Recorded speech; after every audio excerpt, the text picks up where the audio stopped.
আসসালামু আলাইকুম প্রিয় শিক্ষার্থীরা, কেমন আছো তোমরা? আশা করি সবাই আল্লাহর অশেষ রহমতে খুব ভালো আছো।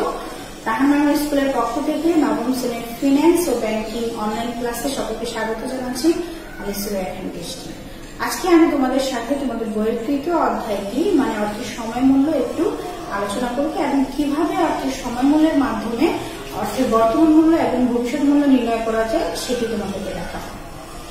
শুরুতে আমি তোমাদেরকে জানিয়ে দিচ্ছি ব্যবসার জন্য কেন অর্থের সময় মূল্য প্রয়োজন। ব্যবসায়ের প্রতিটি সিদ্ধান্তের সাথে অর্থের আন্তঃপ্রবাহ এবং বহিঃপ্রবাহ জড়িত থাকে।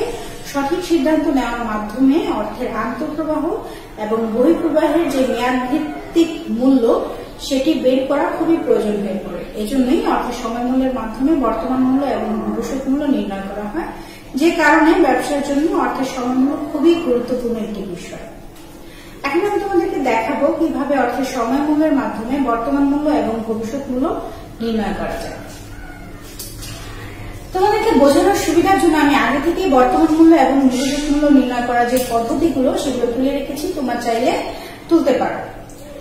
প্রথমে রয়েছে বর্তমান মূল্য। বর্তমান মূল্য নির্ণয় করার যে পদ্ধতি সেটি হচ্ছে ভবিষ্যৎ মূল্য ভাগ 1 যোগ সুদের হার, এর উপরে রয়েছে মেয়াদ। চক্রবৃদ্ধি যদি হয়ে থাকে সেক্ষেত্রে এই পদ্ধতিটি হবে ভবিষ্যৎ মূল্য 1 যোগ সুদের হার এবং এটাকে ভাগ হবে চক্রবৃদ্ধি দিয়ে এবং গুণ মেয়াদ এর সাথে চক্রবৃদ্ধি। চক্রবৃদ্ধি বলতে আমি তোমাদেরকে বুঝিয়ে দিচ্ছি। ধরো আমরা যদি ব্যাংকে 1 লক্ষ টাকা রাখি, তাহলে ব্যাংক আমাদেরকে 2 মাস অন্তর, 3 মাস অন্তর, 4 মাস অন্তর, কোন ব্যাংক 6 মাস অন্তর সুদ দিয়ে থাকবে। যে ব্যাংক ঠিক যতবার আমাদেরকে সুদ দিবে, বছরে ঠিক যতবার দিবে ততবারই হচ্ছে চক্রবৃদ্ধি।